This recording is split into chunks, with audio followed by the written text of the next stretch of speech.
Good day to you, sports fans. This is Rourke from Yoke Busters. Thanks for checking in today. Appreciate your time, taking the time out of your busy schedule to weigh in a little bit, okay? We're going to weigh in a little bit today, okay?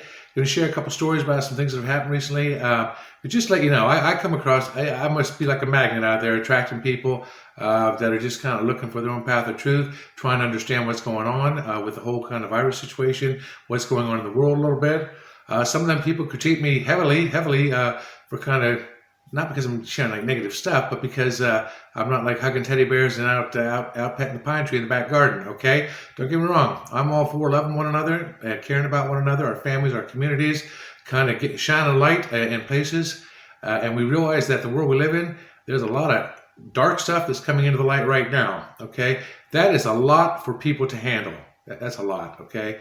And if you follow the politics in the U.S. and what's going on with the intelligence community, if you follow what's going on with the virus, it's enough to make you want to go out and kind of take a long walk on a short pier. But we don't encourage that. We encourage you to stick with it, stay the course, because guess what? This old hillbilly thinks it's going to get better, okay? It's going to get better, but we got to wade through a few buckets of horse mess to get there, okay? So I had a situation about a week ago where a gal I care about and respect a whole lot, she said to me, she said, "Rourke, it is our civic duty to wear a mask." And I'm thinking to myself, oh, because I see those people out jogging with their mask on, driving their car by themselves with their mask on, and almost makes me want to cry, okay? Because I was thinking about what she said, and I'm like, well, if you subscribe to mainstream media, and if you buy into those government scientists, medical folks, yeah, I'd be wearing a mask too, okay? I'd be putting concrete around my face. But that's not quite how it's worked out, okay? Getting back to digging into perceptions and data and the real science, okay? And there's lots of people. Thankfully, at this moment in time, there are doctors, immunologists, epidemiologists, biologists, physicists. There are people, doctors weighing in from around the globe. The Great Barrington Declaration, if you haven't seen that, I'll put the link below, okay? That's worth having a look at. Because you know what? I was thinking about what she said to me.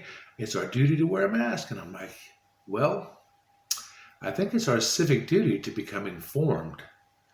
And when we become informed, we realize that this virus, COVID-19, has actually caused a death rate of about 0.13% globally. That's on the CDC website, okay? Well, what does that mean? Any death is too many, okay? But the reality we live in, people die every day. Depending on your age, some are sadly dying faster than others, okay? But that 0.13, what's that mean in context? A study I saw, a legal complaint study submitted to the government by a gentleman, he had the influenza figures published for the last like 4 or 5 years. Figure on average is about 200, well, if you average it, probably about 250, but most of those figures come in close to about 258,000 the last few years.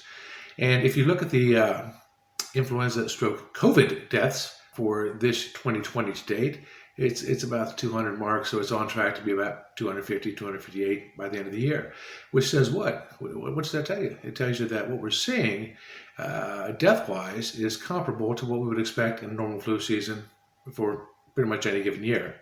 Okay, am I detracting away from the significance of the virus? Because these people that say there isn't a virus, I'm like, there is a virus, okay, without a doubt, and there are in fact people that are vulnerable. And part of becoming informed is understanding that the people that have, not all the people, because a small percentage of people without comorbidity issues have actually died.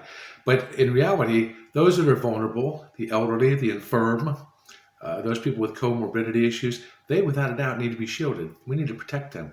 Okay, we need to be responsible for protecting them. And what's happening at this moment in time is that lots and lots of doctors, experts. I mean, I look at these lists, their credentials in the universities in Canada, America, UK, Japan. These are highly qualified people, but none of them are government scientists. So that probably says something. And they're all coming out of the woodwork to share what the real science is. Because the science we've been hearing on mainstream media and from those government scientists probably should have been explored a whole lot more in depth, because that's one person's view, okay? And in many of those cases, it has been erroneously, in a big way, wrong, okay? Start your your jog with the Imperial College London study projection, saying we're going to lose about 5 million people, and they later reduced that to 20,000. But we didn't know in the early stages in January and February how bad this virus was going to be. Consequently, because the Five Eyes intelligence communities figured out it didn't come from the wet market. Okay, we didn't know how bad it was going to be because it had been subject to experimentation, gain of function experimentation. So because of that, we set up field hospitals in the UK, we set up field hospitals in the United States, because we didn't know what we were dealing with or how bad it was going to be.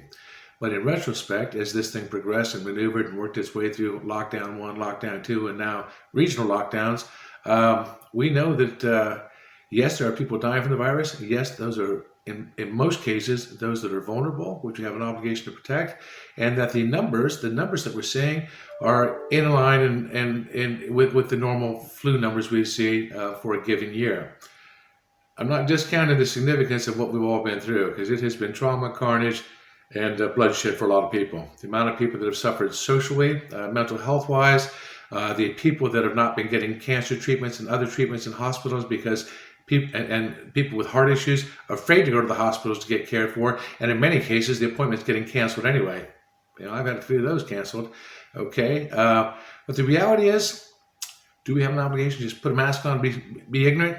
No. If we're going to put a mask on, let's ask questions. Let's understand why we're wearing a mask. Let's understand what that mask does. Let's understand the data. Let's understand the depth of what's going on here. Whole other issue.